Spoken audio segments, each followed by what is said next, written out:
Monggo kudune kowe basa karo aku. Tuwa aku mbangane kowe, ning kowe batur, ning aku wong tuwa. Ora samboyong Pandhawa bali. Kowe ora wedi karo aku. Kowe ora wedi karo aku.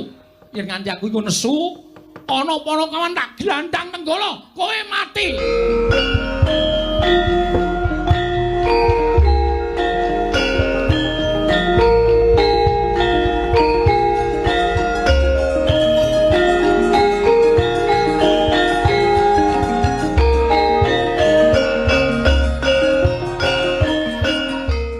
Nyetujoni ning ana pepalang. Apa pepalange? Sinuwun Ndarawati. Sinuwun Ndarawati ngapa? Rawuh mrene rak. Sinuwun Ndarawati iki minangka kadang werdane para Pandhawa. Gose Sinuwun Ndarawati iki ya duwe karep, duwe sedya. Sedyane nyuwun ngambil pustaka Jamus Kelima Sada. Arga ngapa e? Ndarawati ketaman pegebluk bisane waluya nirmala temah jati yen to tinumbalan pustaka Jamus miyang jimat Kelima Sada. Piye? Monggo awake dhewe le sowan kalah dhisik karo Sinuwun Ndarawati. Mula Sinuwun Puntadewa kudu nglungguh Wibawa Leksana. Sing dhisik didhisikake, sing keri ya kudu keri. Mula awake dhewe saiki ora iso piye-piye, anane ming nimpa bali matur karo bapak. Sik, aja kesusu. Aja kesusu piye? Kene aku sak sik matur, gentenan. Gentenan. Oh iya, iya. Ning ora gawe masalah lho, Kong. Ora iki mung genahke kok. Nek ora tak genake ndak rampung-rampung. Ya.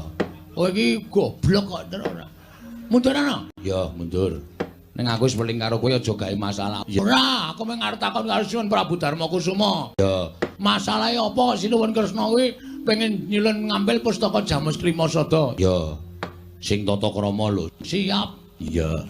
Nuwun sewu Sinuwun. Iya, Bagong eneng apa? Ngejeng nyuwun prisa. Arep takon apa? Sinuwun Ndarawati nyuwun ngambil pustaka Jamus Kelima Sada kangge menapa? Dinggo tumbal wadaling praja ing Ndarawati. Ingkang wigati bakal kinarya tumbal wadaling praja Bagong. Nuwun sewu, kanggo tumbal Ndarawati kenging napa? Kena pagebluk.